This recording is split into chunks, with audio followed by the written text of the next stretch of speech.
paz do Senhor Jesus, amém, queridos? Aleluia. Vamos abrir a palavra de Deus no Evangelho de Mateus, capítulo meia dúzia. Mateus meia dúzia. Eu vou ler a partir do verso 9. Quem achou, se puder ficar de pé para a gente ler juntos. Amém? Mateus 6, o verso é o 9, diz assim: Portanto, vós orareis assim: Pai nosso que estás nos céus, santificado seja o teu nome, venha o teu reino, faça-se a tua vontade, assim na terra como no céu. O pão nosso de cada dia dá-nos hoje, e perdoa-nos as nossas dívidas, assim como nós temos perdoado os nossos devedores. E não nos deixe cair em tentação, mas livra-nos do mal, pois teu é o reino, o poder e a glória para sempre. Amém. Pai, nós te louvamos e te agradecemos, Senhor, por tua bênção, pela graça do Senhor, pelo dom da vida, pelo dom de Cristo, pela salvação, pela redenção que nós temos em ti, por esse tempo de culto e de adoração. Ó Deus, te louvamos por tudo que o Senhor já ministrou ao nosso coração, pelos louvores, pelas orações, intercessões, ó Deus, e agora pedimos a tua palavra. Fala ao nosso coração, Pai. Queremos ouvir a tua voz. Em nome de Jesus que nós oramos. Amém. Amém, queridos. Podeis assentar. Começando 2026, e a gente fica pensando assim, né? Como é que a gente pode começar o ano? Tem sempre essa perspectiva de um ano novo, né? A gente sempre para e faz uma reflexão. É impossível não refletir, né? Porque afinal de contas é um ciclo, né? Um ano se cumpre e a gente começa um outro ano e a gente para às vezes para fazer uma reflexão. Eu fiquei pensando sobre essa questão do ano novo e a família de Deus, a igreja, né? E essa reflexão que nós queremos fazer a partir desse texto aqui, de Mateus capítulo 6, quando Jesus está ensinando os seus discípulos a orarem. Se a gente ler lá em Lucas, ele vai falar, eles pedem, né, para o Senhor ensiná-los a orar. E antes da gente, assim, de pensar um pouco mais profundamente nesse texto, na oração, no Pai Nosso, eu queria compartilhar algumas coisas que vão nos levar a este lugar. Primeiro, esse texto faz parte do Sermão do Monte. Se você voltar um pouquinho comigo, volta aí no capítulo 5,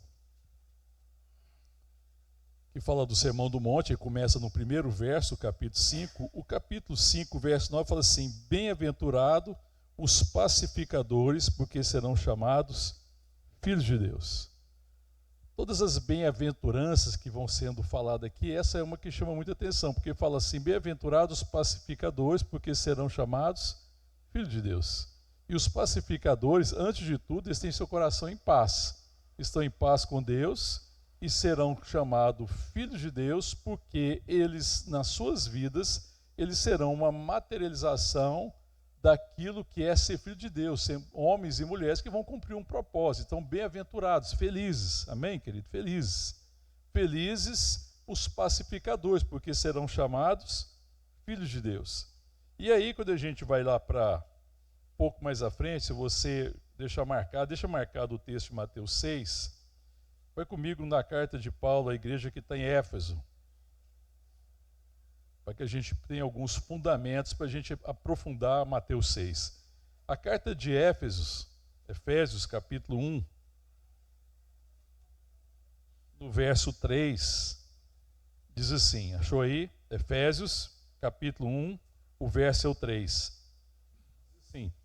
Bendito Deus e Pai do nosso Senhor Jesus Cristo, que nos tem abençoado com toda sorte de bênção espiritual nas regiões celestiais em Cristo.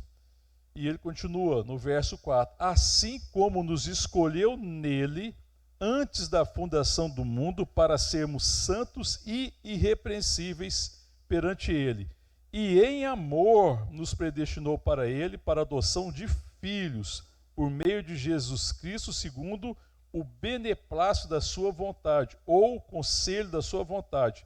Verso 6, para o louvor da glória da sua graça, que ele nos concedeu gratuitamente no amado. Amém, queridos? O texto de Efésios está falando, né, bendito Deus e Pai do nosso Senhor e Salvador Jesus Cristo, que nos abençoou com toda sorte de bênçãos espirituais em Cristo, que nós já somos abençoados. Então, eu não posso pensar numa perspectiva para um ano novo de bênçãos, de receber mais bênção, porque eu já sou abençoado. Essa é uma perspectiva equivocada, porque eu não estou correndo atrás de uma bênção. Eu quero revelar a bênção com que eu já fui abençoado. O meu desejo deve ser de que essa bênção com que eu já fui abençoado se manifeste. É muito diferente do que desejar uma bênção. É como se a gente ainda não tivesse alcançado as bênçãos. Nós já fomos abençoados nele. Existe, claro, um processo. Aí nós olhamos na palavra aqui que nós lemos em Efésios, ele fala da nossa origem. Qual que é a nossa origem? Qual que é a sua origem? Para pensar no ano novo, vamos pensar na nossa origem. Qual que é a sua origem? O que ele diz aí? Olha o verso 4. Nos escolheu nele, antes da fundação do mundo. A nossa origem está na vontade de Deus, amém? Querido? Deus, por sua vontade, nos escolheu, amém? Você crê nisso, irmão? Porque isso faz toda a diferença.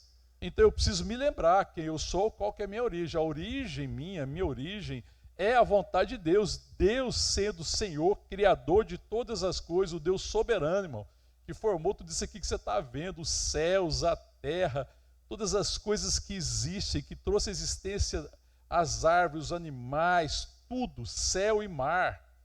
Deus me chamou antes da fundação do mundo. Antes do mundo ser mundo, já existia uma vontade no coração de Deus, amém? Eu fui chamado por causa da vontade que sempre houve no coração de Deus, que se revelou na história neste tempo que se chama hoje, amém, irmãos? Glória a Deus. Então essa é a minha origem. E aí qual que é o nosso destino? Olha só, continuando no verso 4. Nos escolheu nele antes da fundação do mundo para sermos o quê? Santos e irrepreensíveis perante ele. E olha o verso, continuação. E em amor, que é o finalzinho do verso 4, nos predestinou para ele, para a adoção de filhos, por meio de Jesus, segundo o conselho da sua vontade, para o louvor da sua glória. Então, a minha origem está em Deus, Deus nos chama, existe uma vontade de Deus, mas ele nos chama para ele. Então, a minha origem está em Deus, o meu destino está nele, amém, irmãos? Agora, entre a origem e o destino existe um tempo que se chama hoje. Existe um momento presente, amém, querido? Então nós somos chamados, né, para viver na dimensão da eternidade. Eu e você não fomos chamados para ter uma expectativa de futuro, mas para tendo uma certeza de origem, de futuro, a gente viveu o tempo presente de forma bendita, abençoada, glorificando a Deus, vivendo um dia de cada vez, para a glória de Deus, livre de qualquer ansiedade e preocupação, amém, querido? Em relação ao futuro, porque o nosso futuro está em Deus. Ele é Senhor de todas as coisas. Então eu não fui criado para ter uma expectativa de futuro. Então a minha fé, o conhecimento que eu tenho da parte de Deus, da palavra e da verdade, não é para dar uma expectativa de que talvez o meu futuro seja bom. Não, é para me dar uma certeza da eternidade. Amém, querido? Que nós fomos chamados pelo Deus eterno, que nos chamou na eternidade. E o nosso destino também é eterno, amém, irmãos? Então isso é apenas uma parte do tempo que se chama hoje. Amém? O que precisa acontecer então é essa revelação da vontade de Deus para esse tempo. Nesse processo entre origem e futuro existe a formação, existe o processo. Deus está me transformando. Quanto mais eu conhecer da parte de Deus, mais eu vou revelar quem eu sou. A questão é se eu tenho esse conhecimento, tenho crescido nesse conhecimento, para que a minha vida revele a realidade que eu sou filho de Deus, para que Deus seja glorificado, amém? Então a igreja é a família de Cristo, amém, irmãos? Chamada onde? Na eternidade. Para o quê? Para revelar a fidelidade de Deus. A fidelidade de Deus no seu amor, na sua graça, no seu propósito salvador, redentor, amém? Então a igreja é a família de Deus chamada na eternidade, para revelar a fidelidade de Deus. Vou dar um exemplo para você, que é uma figura que ajuda a entender um pouco a relação de Cristo com a igreja, porque Cristo é a cabeça da igreja, nós somos o corpo de Cristo e o Pai. Quando a gente pensa a perspectiva do casamento, O casamento fala de uma relação entre homem e mulher. Uma marca do casamento é a palavra fidelidade. Amém, querido? E não é lealdade, que é muito diferente de fidelidade. A fidelidade fala de eu permanecer fiel ao propósito do casamento. Então, quando existe a fidelidade no casamento, na relação entre homem e mulher, e eu posso estender isso para outros tipos de relações, é para revelar o amor fiel de Deus à igreja. Como Deus permanece fiel à igreja no seu propósito, e Deus não muda, porque o nosso Deus é eterno, e a eternidade fala de algo que não muda, amém, irmãos? Isso traz uma paz, uma segurança, porque Deus não é suscetível, Deus não muda. Deus não muda conforme o tempo. A gente às vezes que muda conforme o tempo, conforme às vezes os nossos sentimentos, a gente às vezes muda de humor e tem atitudes às vezes que são inadequadas, mas Deus não muda. Deus é eterno. E Ele nos chamou na eternidade para revelar a sua fidelidade. E aí, num casamento, um homem permanece fiel à sua esposa, a esposa permanece fiel, na verdade, sendo fiel antes de tudo a Deus, para cumprir o propósito. E qual que deve ser a fidelidade, então, de um homem no casamento? Ele deve manter fiel ao que Deus deseja que ele seja para sua esposa. Então a fidelidade não tem nada a ver com outra, a fidelidade tem a ver com a minha relação com Deus. Então eu devo permanecer fiel àquilo que Deus deseja. Então, de vez de eu exigir que a minha esposa seja fiel à minha vontade ou leal à minha vontade, que isso é uma perversão, é resultado da queda, antes eu oro a Deus para que eu seja fiel ao que Deus quer que eu seja para minha esposa. Olha o tamanho da diferença. Está vendo o tamanho da diferença, irmão? As irmãs falam glória a Deus, irmão, ou não? Aleluia. Amém, querido? Porque a fidelidade, porque existe um propósito em Deus. E Deus deseja se revelar às suas filhas que se casaram através de seu esposo, que permanece fiel ao seu propósito, que andam com fidelidade. A mesma coisa acontece em relação às esposas. O que a esposa precisa ser para o marido? Fiel. Não é leal à vontade dele, que às vezes os maridos acham que a mulher tem que ser leal à sua vontade. Elas estão enganadas. Os maridos acham dessa forma, não. As mulheres têm que permanecer fiel ao propósito para o qual elas foram chamadas. E nós somos chamados para ser uma imagem da semelhança de Cristo, amém, irmãos? Então eu preciso ser Cristo para minha esposa, a minha esposa precisa ser Cristo para mim, amém, querido? Dá tudo certo. Amém? Fora disso, irmão, aí a gente vai ter grande dificuldade.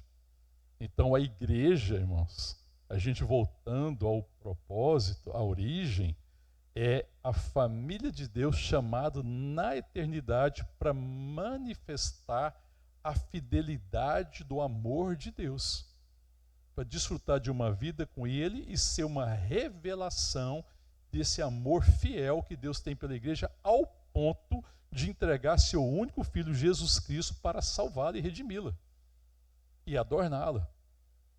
Amém? Então eu preciso parar e pensar nessa questão, nessa noção de origem e de futuro, e entender que existe um processo. Então Deus está trabalhando para que eu seja uma pessoa fiel. Amém, irmão? E a fidelidade tem a ver com o propósito de Deus. Então eu devo ser fiel ao propósito de Deus. Sim ou não? Está entendendo? Porque às vezes a gente confunde isso, né? Então, às vezes as pessoas falam o seguinte: não que você pense em relacionamento, irmão e irmãs, agora vamos trazer isso para a realidade da igreja. Qual que é a relação que você tem que ter com o seu irmão, com a sua irmã, irmãos? Se nós somos família de Deus, e se Deus nos chamou na eternidade com esse propósito bendito, qual que é a principal relação, a principal característica da minha relação com meus irmãos? Fala para mim numa palavra. Fala mais alto. Fidelidade. Onde eu tenho fidelidade tem amor. Onde tem fidelidade tem misericórdia. Onde tem fidelidade tem perdão. Onde tem fidelidade existe bondade. Onde tem fidelidade existe domínio próprio. Porque eu estou desejando, eu desejo ser uma manifestação fiel de Deus. Amém? Entende isso, querido? Para o outro. Sim ou não, querido? Às vezes não pensa nessa perspectiva. E essa perspectiva ela é profunda. E ela é grande. Impossível para os homens, é possível para todo aquele que crê. Porque se nós cremos nele, esse foi o chamado. Amém, irmão? Então, se a igreja precisa ser a manifestação fiel, revelar a fidelidade de Deus nas todas as minhas relações, eu preciso ser Cristo para o outro. Amém? Aí nós podemos voltar lá na oração, querendo fazer essa introdução, para que a gente possa agora entender essa perspectiva da oração. Porque como é que eu vou ser fiel se eu não for um homem ou mulher que ora, se eu não for um homem ou mulher que conheça a vontade de Deus, eu vou ter grande dificuldade de permanecer fiel ao chamado. Amém, queridos? Então volta comigo lá agora, Mateus, uma vez compreendido isso, e a gente tendo pensado assim, né, lembrando, né, na origem, o destino e o propósito de Deus. Então agora eu vou ler aqui, vou voltar ao texto, eu quero ler pouco mais do que nós lemos. Volta aí, Mateus capítulo 6, eu vou ler a partir do verso 5. Olha o verso 5, quando vai falar de como orar. É Jesus que está falando aqui, amém, queridos? E quando orardes, não sereis como os hipócritas ou os religiosos, porque gostam de orar em pé nas sinagogas e nos cantos das praças para serem vistos dos homens. Em verdade vos digo que eles já receberam a sua recompensa. Eles buscam status. Então aqui existe a primeira perspectiva, que Jesus ele faz uma abordagem negativa da oração para depois fazer a abordagem positiva. A abordagem negativa é o seguinte: quando você orar, não seja como os hipócritas ou os religiosos, que oram por aquilo que eles concluem, eles tentam negociar com Deus. Quando ele está falando aqui dos religiosos, dos hipócritas, ele está falando de alguém que busca reconhecimento e ora como quem merece. Ele está repreendendo a atitude de muita gente que orava a Deus, mas tentando fazer um negócio com Deus, que é a atitude religiosa, irmão. Nós vemos aí na religião, né, nas religiões, muito tipo de oração, que é uma forma de negociar com Deus. Então as pessoas oram propondo alguma coisa para o Deus, para a divindade que ela entende que existe daquela forma, para a divindade agora responder a oração, porque agora ela fez alguma coisa e merece uma resposta. Ela ora como quem merece. Essa é a atitude do religioso. Ele acha que a sua religiosidade, que a sua atitude de oração faz dele merecedor. Então ele tem uma relação com o poder de Deus, mas não tem uma experiência de conhecimento, ele não tem uma fé desenvolvida. Jesus está repreendendo esse tipo de oração.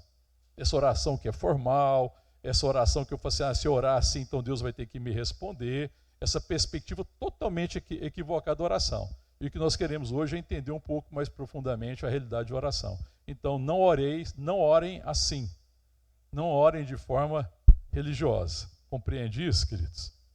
Quem ora, e aí porque orou, se eu orei, fiz assim, tantas orações, aí tem as ladainhas que a gente às vezes vê falar, né? Que as pessoas vão ler, vão orar, tem que orar tantos Pai Nosso para isso, tem que orar tanto não sei o quê, para aí Deus te abençoar. Isso é uma forma religiosa de oração, de quem não compreende, de quem que acha, se fizer tanto tipo de oração, como se fosse uma penitência, agora Deus tem que te abençoar. Aí Jesus fala assim, não orem assim. São os hipócritas e os religiosos que oram assim. Depois, o que ele vai falar? Eu vou pular agora para o verso 7. Depois eu volto no 6. E orando, não useis de vãs repetições como quem?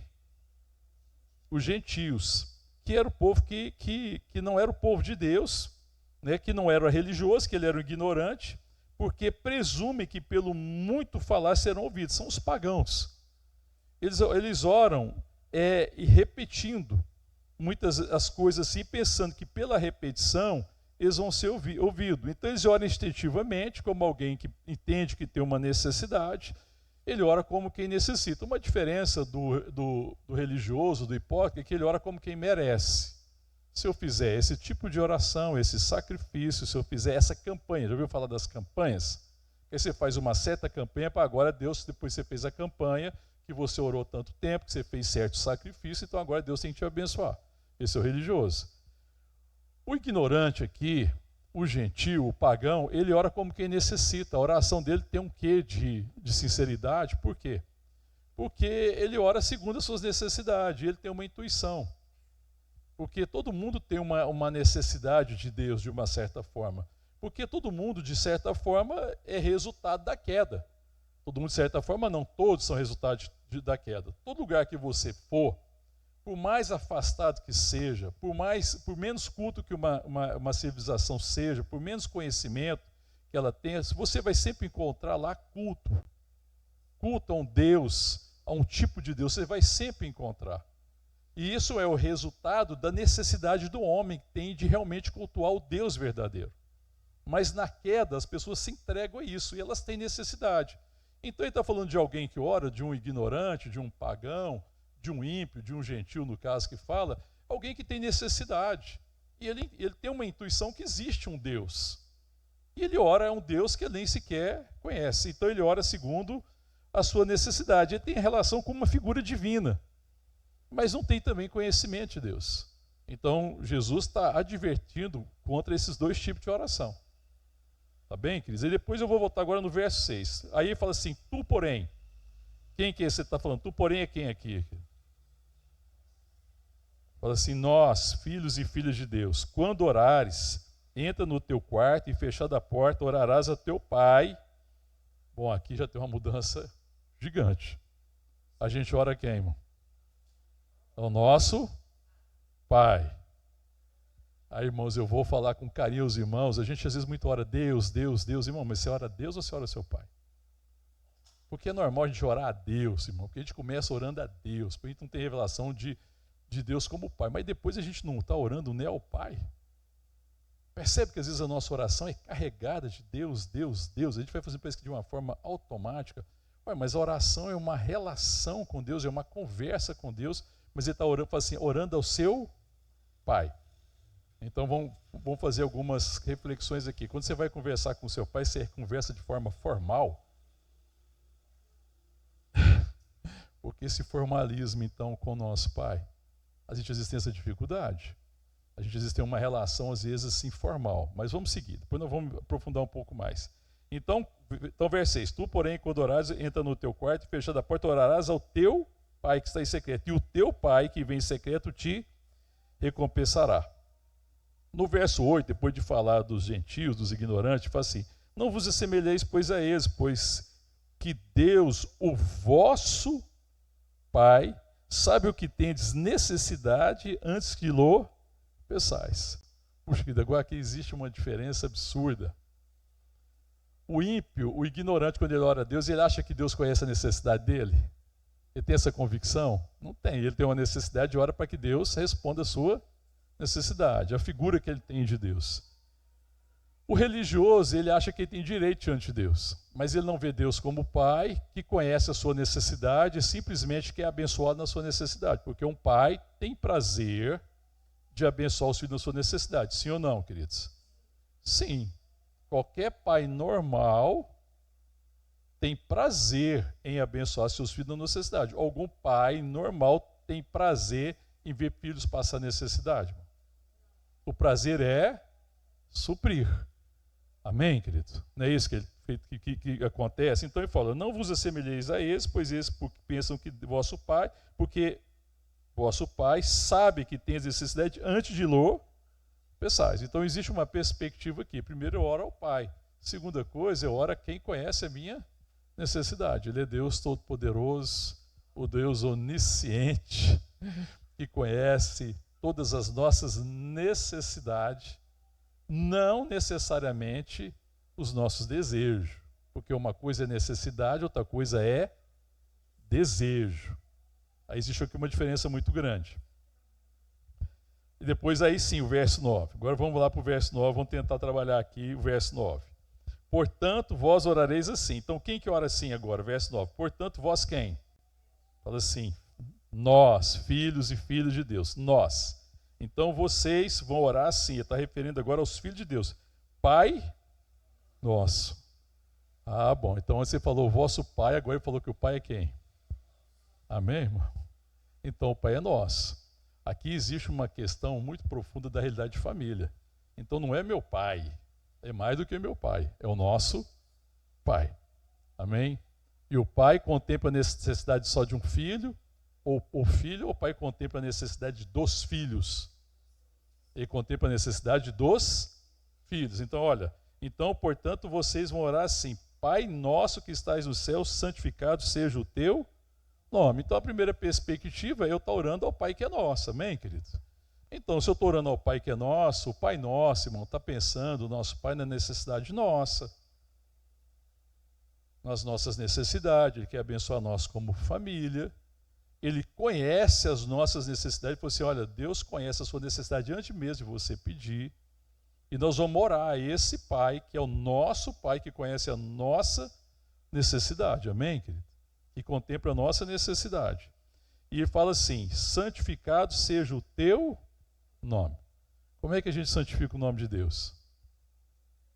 Tem jeito de Deus ser mais santo ou menos santo, irmão? Não tem. Deus é santo e ponto final. Amém, querido? Nada faz Deus mais santo ou menos santo. Então, como é que eu santifico o nome de Deus? Santificado seja o teu nome. Então, eu estou orando, veja que é a oração dos filhos. A oração dos filhos deve estar no nosso coração. Senhor, santificado seja o teu nome em nós e através de nós. Agora vamos explicar um pouco melhor o texto. Santificado seja o teu nome em nós, à medida que eu cresço no conhecimento de Deus, de quem Deus é, pela oração, pela palavra, pelo estudo, pela comunhão dos santos, por uma obra do Espírito Santo. Então, santificado seja o teu nome, primeiro o nome dele tem que ser santificado em mim. Tem que haver em mim esse entendimento de como é importante essa questão da santidade. A palavra de Deus que nós lemos a Efésios, que nos chamou antes da fundação do mundo para sermos santos e irrepreensíveis. Essa santidade não é ser perfeito. Essa santidade é estar diante dele sempre. Quando você vai ver a carta de Paulo, também a igreja está em Filipenses 3, se eu não me engano é o verso 18, vai falar que Jesus, que Paulo tem diante dele o Senhor. Tenho diante de mim o Senhor e prossigo para o alvo, para o prêmio da soberana vocação de Deus em mim. Então eu falo assim, deixando as coisas aqui diante, para trás, fique olhando para aquilo que está diante de mim. Ele fala assim no texto, irmão.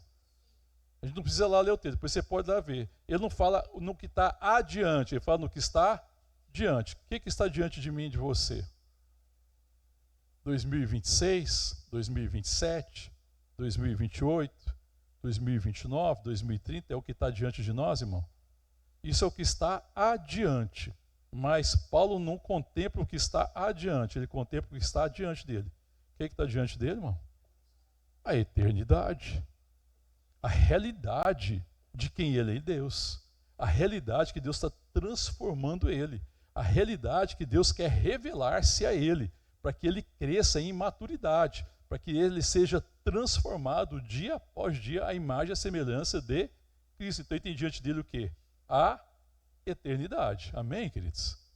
Quando nós temos essa perspectiva, isso traz essa realidade da santidade de Deus, da vontade de Deus. E aí, quando eu conheço a santidade, a vontade de Deus, essa santificação é não permitir que eu me corrompa, é não me corromper na vontade. Então, se Deus tem esse propósito para mim, que eu permaneça fiel, por exemplo, no amor aos irmãos, a comunhão dos santos. Deus ama a comunhão dos santos, irmãos? Então, santificar a Deus, santificar o nome de Deus, isso é um valor também do meu coração, porque eu sei que é um valor de Deus. E a minha atitude revela isso. Nisso eu estou santificando o nome de Deus, porque as pessoas olham para mim, olham para você e vai ver como você ama a comunhão dos santos, como que você vai privilegiar o tempo de comunhão, como é que você deseja abençoar, e você compreende que a comunhão é uma oportunidade, um privilégio que eu tenho de estar com meus irmãos em Cristo e abençoá-los. Santificado seja o teu nome. Amém, querido? E tudo aquilo que o nome do Senhor significa. Amém, querido? Porque o nome tem a ver, nessa perspectiva do nome, para a cultura hebraica, tem a ver muito com as virtudes da pessoa. O nome estava muito associado às virtudes. Então, santificado seja o quê, irmão? O teu nome. E aí existe essa perspectiva. Então, eu preciso conhecer a vontade de Deus. E aí, para que não haja dúvida, o verso 10 diz assim: venha o quê? O teu reino, faça-se a tua vontade. Amém, querido? Venha o teu reino, faça-se a tua vontade. Você vê que na oração aqui, que está nos ensinando a orar, na oração aqui não tem nada a ver da nossa vontade. Você vê que a nossa vontade vai ficando de lado. E ele vai nos ensinando a viver a vontade de Deus. Venha o teu reino, seja feita a tua vontade. Venha o teu reino é todo tipo de situação e manifestação da presença de Deus. Porque Deus reina e a gente não compreende ainda, não consegue ver o reino plenamente. Isso vai se cumprir plenamente na volta de Cristo, mas o reino de Deus é conhecido, venha o teu reino, à medida que eu estou rendido à vontade do rei. Ele reina. Então, seja feita, aí para que não haja dúvida, a palavra fala assim, a oração, seja feita a tua vontade. Amém, irmão? Que forma boa de começar 2026, você não acha? Lidando com a minha vontade. Que benção se eu deixar a minha vontade lá em 2025, o que você acha? Amém? Que você pode chegar talvez na sua casa e fazer uma listinha e falar assim, Senhor, o que 2025 precisa ficar em 2025 e não precisa acontecer em 2026 a respeito da minha vontade? Amém, querido? Se a gente sair daqui hoje com isso no coração, já valeu. O que eu preciso levar para 2025, para 2026? E o que eu preciso deixar em 2025? Eu preciso deixar para trás a minha vontade. E eu preciso viver em 2026 a vontade do Pai. Venha o teu reino, seja feita a sua vontade. Amém, querido? Daí existe agora essa diferença.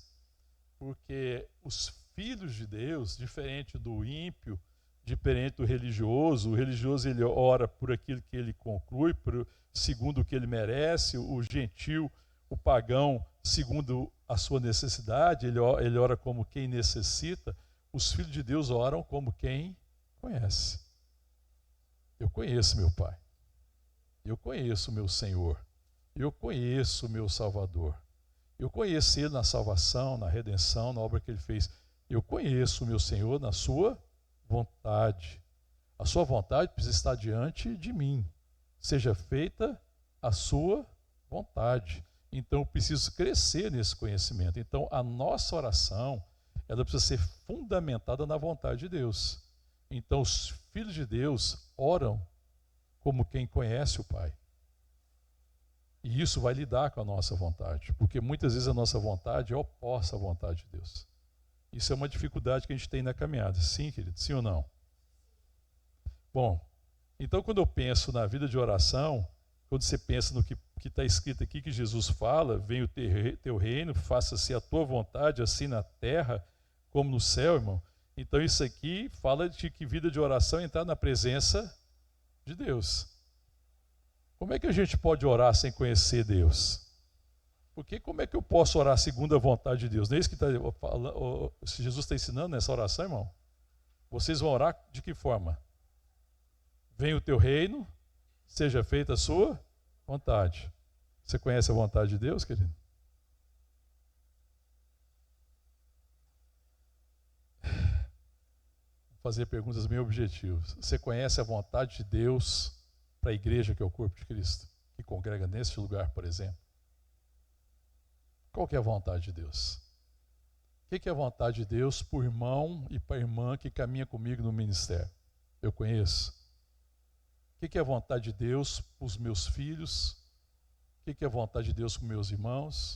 O que é a vontade de Deus para os meus pais? O que é a vontade de Deus para o meu cônjuge? Qual que é a vontade de Deus? Porque se nós somos filhos, e os filhos oram como quem conhece, e oram segundo a vontade de Deus, eu preciso da minha oração. Quando eu estou diante de Deus, eu não oro. Deus, contempla a minha vontade. Senhor, faz o que eu quero. Senhor, transforma a minha mulher. Muda ela. O problema é ela. Se ela melhorar, eu melhoro. É assim que a gente ora, irmão. Então aí eu oro, quando eu penso que eu devo orar segundo a vontade de Deus, eu falo, Senhor, qual que é a tua vontade para mim como esposa da minha mulher, da minha esposa? O que o Senhor quer que eu faça? Quem eu devo ser? Como eu devo ser Cristo para ela? Qual é o sacrifício que o Senhor deseja que eu faça? Você vai lá em Efésios, quando a palavra de Deus fala a respeito de marido e mulher, Ele fala o que a respeito dos maridos? Maridos, amai a vossas esposas como Cristo amou a igreja e se deu por ela. Aleluia, irmão, glória a Deus. Como adornou a ela, como se entregou por ela, o Cristo que morre pela igreja, que se dá pela igreja, que demonstra o amor fiel de Deus. Olha a fidelidade de Cristo ao revelar o amor do Pai por nós, entregando seu Filho pela igreja, em sacrifício, para redimir a igreja e para adornar a igreja. Então eu posso perguntar para Deus, assim, Deus, se eu estou orando segundo a vontade de Deus, eu estou falando de quem é casado, nós vamos pegar outras perspectivas, então como que eu devo adornar a minha esposa? Qual é o adorno que você deseja que ela tenha através da minha vida? Qual é a joia que eu preciso ministrar ao coração dela? Qual é a joia que ela deve carregar com ela, que é sinal que ela é tua filha por causa da minha vida, da minha fidelidade? Amém, querido? E o contrário é verdadeiro. As mulheres também deveriam reclamar dos maridos, porque eu poderia orar reclamando, poderia, irmão? Se eu perguntar para vocês têm motivo para reclamar do marido? Muitos. Motivo tem, não tem? Certeza, porque não tem nenhum marido perfeito, né? Então motivo para reclamar tem. Mas a oração deve ser essa. É essa oração que está me chamando, né? Você seja feita venha o teu reino, seja feita a tua vontade. Certamente a vontade de Deus não é que eu fique reclamando. Porque Jesus não podia ficar reclamando, falou assim, Senhor, mas eu vou morrer para esse povo ímpio, olha o tanto de defeito que o povo tem. Jesus podia ficar lamentando de morrer por mim e por você, irmão? Jesus tinha motivo para não morrer por mim e por você? Muitos. Todos, melhor, vamos falar a verdade, tinha todos. Mas ele se sustenta nisso? Não. Ele permanece fiel ao amor do Pai e à igreja. Amém, querido? Isso é fidelidade. Ele permanece fiel. Então eu chamo homens e mulheres a permanecerem fiéis. E aí quando eu penso também nessa perspectiva, quando a gente pensa na relação de homem e mulher na igreja, ou de discipulado, ou de cuidado, ou de ministério, a oração é a mesma. Como é que eu posso então abençoar a pessoa que serve comigo? Às vezes a gente gosta de reclamar, né, queridos? Agora, você tem motivo para reclamar das pessoas no ministério? Muitos. Muitos. Sabe, mas é o caminho que eu devo trilhar? Porque essa é a minha vontade, né? Mas eu penso que essa é a necessidade. Não, Senhor, se o Senhor lidasse com esse povo, com essa dificuldade que eles têm, dava tudo certo. Então a gente às vezes pensa que o caminho é esse, mas o caminho que ele fala é outro. Como é que eu me sacrifico em favor deles? Como é que eu me santifico em favor deles? Senhor, não permita que eu me corrompa no propósito que eu tenho para mim por causa da fraqueza deles. Senhor, não permita que eu desista do meu irmão que caminha comigo na caminhada cristã por causa da dificuldade dele, mas que eu permaneça fiel ao chamado. Que venha o teu reino, que seja feita a tua vontade. Você veja então, querido, que a oração é eu entrar na presença de Deus, adentrar a presença de Deus, conhecer a sua vontade. É uma conversa com o pai, com os filhos, em que precisa haver correspondência. Porque fora disso é oração de criança. Aí você fala, mas tem oração de criança? Tem, querido. Oração de criança, a criança contempla o quê? Os seus interesses. As crianças contemplam o seu interesse, não é, querido? Quem ora pensando só no seu interesse é criança. Nós passamos uns dias lá na fazenda com a família e estavam lá as netinhas lá, né? A Bebel e a Ana Lu. E é um tal delas falar meu. A Isabel pega o negócio e pega, é meu. Por quê? Porque ela contempla a necessidade dela. Aí a mãe e o pai têm que ensinar, reparte com a sua amiguinha, reparte com a sua prima, e vice-versa. Por quê? Porque ela contempla a necessidade, ela é criança. Está tudo certo, irmão. Está tudo certo. Então, a gente precisa, quando eu penso na perspectiva do reino, vem o teu reino, seja a sua vontade, a gente tem que entender que existe uma criança a diferença entre criança e adulto na oração. A oração da criança é a oração só da petição. Meu, eu quero, eu desejo, a minha vontade, o meu interesse, e essa é a oração da criança. Agora a oração do adulto é diferente. Qual que é a sua vontade para que eu faça a tua vontade? O homem e a mulher se tornam adultos na oração quando a gente desiste, se liberta do universo do nosso interesse. Qual que é a nossa dificuldade da oração? Ser escravo do universo do nosso interesse. É entrar para orar na presença de Deus pensando primeiro no meu interesse. Mas a oração fala que Deus já conhece os nossos interesses. Já conhece melhor, corrigindo as nossas necessidades. Ele sabe daquilo que a gente precisa. E Ele vai nos abençoar com aquilo que a gente precisa. Mas Ele está nos chamando a conhecer a sua vontade, porque o que está importando para Deus, não é Deus dizer, fala assim, deixa eu falar para você o que você tem que orar, porque agora eu criei uma necessidade, então agora eu preciso que alguém ore para cumprir a necessidade, sabe? A gente pensa que Deus permitiu que as necessidades acontecessem, e agora a gente ora a Deus para Ele resolver a necessidade, como se Deus não tivesse resolvido bem e precisasse do meu auxílio para resolver a necessidade. Não, irmão. A necessidade, ela existe para que eu cresça e seja transformado. A necessidade que os outros têm é a oportunidade que eu tenho de ser adulto, de me libertar do universo dos meus interesses para contemplar e assumir a responsabilidade do meu propósito.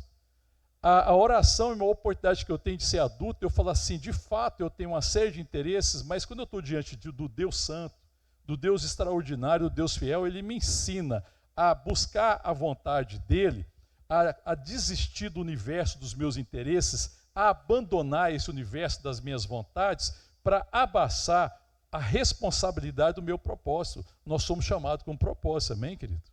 E o propósito é a manifestação de Deus, é a manifestação do amor fiel de Deus. Então Deus vai lidar com as minhas necessidades. Ele vai prover nas minhas necessidades. Mas Deus vai lidar também com aquilo que eu preciso. Mas Ele vai lidar também com essa mania que a gente tem de viver, de querer colocar todas as coisas em torno de nós, de sermos criança. Por que a criança fala meu, ela pega, porque ela acha que ela é o centro do universo. É isso que ela pensa. E os pais vão ter que ensinar para ela que ela não é o centro do universo. Porque vai ensinar o propósito da vida dela. Porque uma criança que os pais não ensinarem isso para ela, ela não vai ter propósito na vida. Ela vai viver em torno do universo dos seus interesses. Mas eu tenho que aprender a andar em torno dos interesses do Pai. Porque os interesses de Deus são mais elevados do que o nosso. Porque a vontade dele é mais importante. E à medida que eu olho para a vontade dele e contemplo a vontade e me rendo a ela, ele vai contemplando e vai lidando com as minhas reais necessidades. Eu posso descansar. Porque Ele é o Deus que provê na minha vida. Amém, querido? Então, às vezes, a nossa oração é uma petição sem fim. E a gente não tem tempo. Quando Deus vai falar do que está no coração dele para nós, irmão, nós já levantamos e fomos embora. Não é assim, querido? Deu nem prazo. Não, que Deus vai fazer assim, a gente já vazou. Porque eu já fui lá, descarreguei, fiz a minha lista, meu pedido. Como se Deus fosse, né, um Papai Noel, de uma criança olhando para o Papai Noel, ela faz a lista dos pedidos, a gente entrega a lista e pensa que isso é oração. Isso é oração do pagão. Isso é oração do ímpio que não conhece Deus. Deus vai se revelando como Pai e Ele quer revelar esse amor, essa graça dEle. Então eu preciso me ocupar de conhecer o coração de Deus. Então oração, irmão, é adentrar a presença de Deus, conhecer o coração de Deus, ter uma conversa com Deus e corresponder a essa vontade. A nossa dificuldade é que às vezes a gente ora e não corresponde. É o que Jesus está ensinando aqui. Amém, querido? É receber revelação de como que Deus quer que a gente administre as coisas, irmão. Porque Ele tem uma forma de fazer. Você quer ver como é que a gente tem uma perspectiva equivocada? Olha o verso 11. O pão nosso, a gente ora pedindo pão de quem? Meu. Se a gente for bem sincero, nossas orações contemplam o meu pão. Mas a oração aqui fala o pão nosso. Irmão, se é pão nosso, é pão para ser repartido. Fala sério, né? porque não é para mim. Então ele fala assim, o pão nosso de cada dia dá-nos hoje. Essa oração aqui não é uma oração de petição, é uma oração que está falando, Senhor, o pão de cada dia pode me dar hoje. Por que ele pode me dar hoje o pão de cada dia? Ele não conhece a necessidade? Sim ou não, querido? Não diz que a gente conhece tudo que a gente necessita? E Deus não é provedor, então aquilo que eu necessito já não está preparado. Mas eu sou a única pessoa que tem necessidade nesse mundo? Não, meus irmãos têm necessidade, a família tem necessidade, a igreja tem necessidade. Então ele fala assim, o pão nosso de cada dia nos dá hoje. Para que ele quer te dar o pão? Para você comer? As crianças pegam pão e comem. Se eu pegava lá os meninos lá que a gente queria que sossegasse um pouco, você dava um pedaço de pão. Ela pega e pá, come o pão. Aí tem hora que elas mudam, sabe? Elas repartem o pão. A Isabel muitas vezes dava para ela, ela falava assim, vovô. Ela tinha que ir lá e levar um pedaço para mim. Deu uva para ela, comia uma uva e uma uva era para mim. Ela comia outra uva era para mim. Eu falei, tá crescendo. Porque ela está vendo a uva como uva nossa, mas antes você só via como uva dela. Irmão, mas se a palavra fala assim, o pão nosso de cada dia dá-nos hoje, se é o pão nosso, é o pão para ser repartido. Amém? Ela falou assim, Senhor, me dá a graça de repartir. Aquilo que o Senhor tem me abençoado não é para mim, é para nós. Isso é maturidade, irmão. Isso é receber da parte de Deus e repartir conforme a sua vontade. Sabe, eu conheço a vontade de Deus, eu sei que o pão é nosso, o pão não é meu simplesmente, então eu recebo para repartir, para ordenar, para organizar, porque toda a provisão é dele. Ele já proveu todas as coisas. A palavra não diz que nós lemos Efésios, que nós já fomos abençoados com toda sorte de bênçãos espirituais nas regiões celestiais em Cristo? Sim ou não, irmão? Você crê nisso, irmão? Então tudo que eu e você precisamos já está preparado. E às vezes a gente tem a necessidade, e Deus nos ensina na nossa necessidade a repartir, ser sensível à necessidade do outro. Repartir o pão, irmão. Os filhos maduros sentam na mesa e repartem, não é assim, irmão? Você tem um irmão mais velho na mesa e tem os irmãos mais novos. O que a gente espera que os irmãos mais velhos façam? Ele fala assim, pai, me passa aqui o pão, a comida. Aí eu passo a comida, o que ele faz? Ele pega, põe no prato dele e come. Criança é assim, não é, irmão? Mas um filho adulto, o que ele faria? Um filho maduro, responsável. Ele pegava e servia os irmãos mais novos. Você está servindo os irmãos mais novos na igreja, irmão? Quantos irmãos você serviu em 2025? Quanto que Deus te abençoou? O que você fez com a bênção que você recebeu da parte de Deus? Você comeu? Ou você repartiu? A gente precisa refletir sobre isso, irmãos. A gente tem que deixar de ser gente que senta na mesa para comer, porque isso é coisa de criança. A gente tem que sentar na mesa para repartir, porque Deus é abundante. Tudo que Ele fornece com abundância e graça, e é para ser repartido. A vida é para ser repartida. O amor é para ser repartido. O perdão é para ser repartido, amém, querido? A provisão é para ser repartida. As necessidades precisam ser repartidas.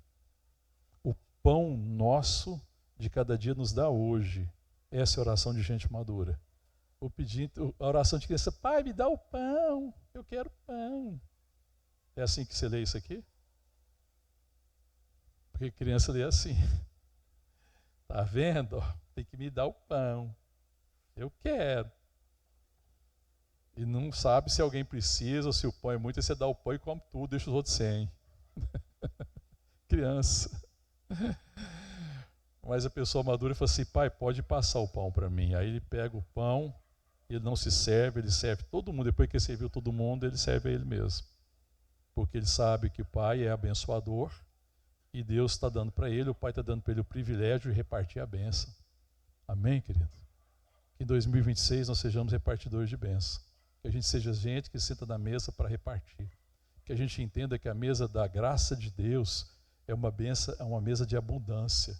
E que os maiores privilegiados não são os que recebem, são os que repartem. A palavra de Deus fala, mais bem-aventurado é dar do que receber, irmão.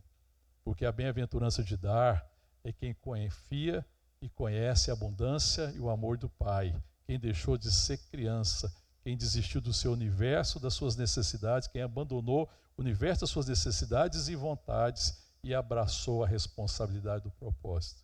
O propósito de Deus é que eu e você sejamos fiel ao seu amor. E o amor de Deus reparte. Em 2026 a gente seja gente que reparte. E se a gente foi criança, sentou na mesa para comer, que isso fique em 2025. Mas que em 2026 a gente senta na mesa para repartir. Toda bênção só é bênção se for repartida. O que é maldição não é o que você não recebeu. Maldição é ter sido abençoado, usar a bênção que você recebeu com um propósito egoísta. Isso é maldição. Porque a maldição não é que Deus não deu. A maldição é que, tendo recebido a bênção de Deus, eu não reparti. A oração é: Pai nosso que estás no céu, santificado seja o teu nome, venha o teu reino, seja feita a tua vontade. O pão nosso de cada dia pode passar, Pai. Nós somos maduros para repartir. Eu poderia escrever essa oração desse jeito. Amém? E depois ele vai falar assim: e perdoa as nossas dívidas, assim como nós temos perdoado aos nossos devedores. Você tem dúvida que Deus te perdoa, irmão? Aqui fala assim: oh Deus, por favor, me perdoa. É uma petição? Oh Senhor, perdoa minhas fraquezas. O Senhor conhece os meus erros, o Senhor conhece os meus pecados. Perdoa, Senhor, nomina os pecados. É quando a gente reconhece que muitas coisas é pecado, irmão, e a gente não lida com isso. Perdoa as nossas dívidas, os nossos pecados, como nós perdoamos a quem nos tem ofendido. Sabe, querido, assim como o Senhor nos perdoa, nós devemos perdoar as pessoas. Mas primeiro tem que ter essa perspectiva do perdão de Deus. E quem tem a perspectiva do perdão de Deus não retém o perdão.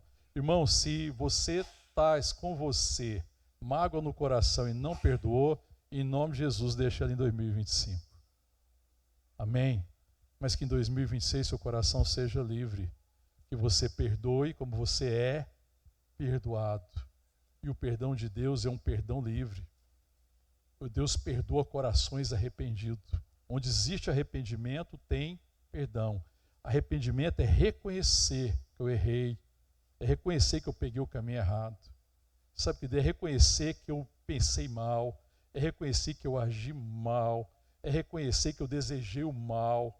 Sabe, essas coisas também que às vezes não são coisas tão tangíveis que a gente não importa. É arrepender, irmão, de que eu falei de forma errada. É arrepender que eu falei de forma maldosa. É arrepender que eu usei palavras duras sem misericórdia. Porque eu também desejo da parte de Deus misericórdia para os meus erros. Assim como eu quero que Deus seja misericordioso comigo, eu também devo ser misericordioso com os outros. Isso é uma bem-aventurança, amém, querido? A palavra de Deus fala assim: bem-aventurados os misericordiosos, porque eles alcançarão o quê? Misericórdia. Então você veja que é repartir, irmão. Irmão, por que eu perdoo meus irmãos? Porque eu preciso repartir perdão. Porque quando eu sou criança, eu quero perdão para mim. Para o outro eu quero lei. Para o outro eu quero julgamento. Eu quero que ele pague. Não, ele tem que pagar. Eu desejo o mal para ele. Eu quero que ele sofra por causa do erro dele. Mas para mim eu quero perdão. E se eu recebo perdão graciosamente da parte de Deus, se ele morreu, se ele levou sobre si os meus pecados, se o castigo que me traz a paz estava sobre ele, se pelas suas pisaduras nós fomos sarados, por que eu quero a pisadura e eu quero o castigo do meu irmão? Isso é coisa de criança. Mas os adultos, os homens e mulheres que entenderam que o Pai é nosso, que o pão é nosso, que a vontade de Deus é para nós, e sabe que o perdão também é nosso, amém, querido? O perdão não é para mim, irmão, o perdão é para nós. A gente tem que acabar com esse dualismo na igreja, de classificar pessoas segundo o seu pecado. Sabe que o dualismo é o seguinte, ó, essa aqui é uma classe aqui que eu considero, essa aqui é a parte que eu não considero, porque esse aqui é pecador, esse aqui é falha, esse aqui é aquilo. Então eu pego e trato esse de uma forma e trato de outra forma. Às vezes também em relação ao mundo, irmão. Irmão, por que a gente trata o mundo dessa forma? Por que a gente acha que quer que as pessoas que estão no mundo permaneçam, sofram e padeçam. Porque se eu recebi de Deus foi graça. A palavra de Deus fala que onde abundou o pecado, superabundou a graça de Deus. Eu sou testemunha disso. Porque esse dualismo da igreja de tratar o ímpio de uma forma e os irmãos de outra? Quando a gente deveria tratar as pessoas com misericórdia. Quando eu devo tratar o ímpio, o homem perdido, a mulher perdida, com graça. Eu devo repartir a mesa com eles também. Com eles eu devo repartir o amor. Eu devo ser misericordioso com eles. Eu devo amar essas pessoas. Eu devo me importar com eles. Eu devo repartir o que eu estou recebendo da parte dele. Porque são pessoas que não conhecem o Pai, mas o Pai está chamando de volta para casa. E como que eles vão voltar para casa se eles não veem um filho e uma filha? Irmãos, as pessoas que estão no mundo vão voltar para a casa do Pai quando ele contemplar o Pai em nós e ver que nós somos filhos, quando ele contemplar Cristo em mim e você e ver que nós somos redimidos, que também nós estávamos perdidos e que nós fomos achados, que também nós somos pecadores, mas a graça de Deus é maior, o Senhor me salvou, me redimiu. Então um filho perdido, o Pai está resgatando. Jesus fala, eu tenho ovelhas de outro aprisco, eu preciso resgatá-las. E aí às vezes há um dualismo na igreja, uma dualidade, essa forma de tratar a pessoa. Existe a dualidade? Existe. Existe uma realidade do pecado, existe uma realidade da santidade, isso existe. Mas o dualismo, irmão, é fazer separação. E às vezes a igreja, na sua falta de sabedoria, a gente julga as pessoas e rotula. Mas o Senhor nos chamou para fazer isso. A palavra de Deus fala, ama o teu próximo. O primeiro mandamento é ama a Deus com todo o teu coração, com toda a tua alma, com todo o teu entendimento. Amém, queridos? Ame a vontade de Deus, conheça a vontade. Não seja feita a minha vontade, mas a tua vontade. E aí é o segundo mandamento, ama o teu próximo como a ti mesmo. E quando ele fala de amar o próximo, não existe esse dualismo que a gente faz de tratar pessoas de forma diferente. As pessoas que estão no mundo e não conhecem Cristo também precisam da graça de Deus. Perdoa os nossos pecados, como nós perdoamos a quem nos tem ofendido. Senhor, o perdão é nosso. O pão é nosso. O Pai é nosso. O sofrimento das famílias que estão perdidas é nosso, irmão. Eu preciso sofrer com eles. O choro é nosso, mas a alegria é nossa. Amém, querido? Que Deus nos dê graça, irmão, de nós sermos homens e mulheres que deixaram esse universo de vontades, sabe, do querer, das coisas da carne, e que se renderam à vontade de Deus. Que estão falando e orando, venha o teu reino, seja feita a tua vontade. O pão nosso, Pai, pode nos dar, que nós somos responsáveis para repartir. Nós queremos repartir a bênção, Senhor. A bênção não é minha, Senhor. A bênção é nossa, a bênção é para ser repartida. Eu estou recebendo da tua parte graça. Me ensina a ser abençoador como o Senhor é, ser generoso como o Senhor é, bondoso como o Senhor é. Senhor, o perdão é nosso, eu fui perdoado, meu Deus. Irmãos, como nós como igreja estamos falhando em repartir perdão. E a gente fala em repartir perdão quando a gente não compartilha o evangelho da graça do nosso Senhor e Salvador Jesus Cristo. Que Deus nos ajude a pregar esse evangelho e viver esse evangelho. Amém, querido? Que a gente seja sensível ao sofrimento dos perdidos que não conhecem a graça, mas precisam ouvir falar desse perdão extraordinário. Amém? Que a gente compreenda a oração que Jesus nos ensinou. Que nós sejamos homens e mulheres de oração. Amém, querido? Que a oração seja a marca de 2026 da igreja. Que nós sejamos homens que oram assim, com compreensão, com entendimento, buscando a vontade de Deus. Homens que desejam, mulheres que desejam conhecer a palavra. Que a palavra nos alimente, que ela nos sustente, que ela traga fé, conhecimento. E que a gente ande não na perspectiva de coisas futuras, mas na certeza da eternidade. Hoje é o dia eterno. Hoje é o dia que Deus fez. Hoje é o dia da salvação. E hoje eu me alegrarei no Senhor. Amém? Que Deus nos abençoe. Que 2026 seja o ano da glória de Deus. Às vezes a gente pensa no ano disso, no ano daquilo, pensando muito em nós, nas nossas conquistas, no que nós precisamos e no que nós queremos. Não, irmão, que o ano de 2026 não seja o ano que eu quero, não seja o ano que eu quero conquistar, que não seja o ano das minhas necessidades, mas que seja o ano da glória de Deus. Que Cristo seja conhecido em mim e que Cristo seja conhecido através de mim. Em nome de Jesus. Vamos ficar de pé, vamos orar.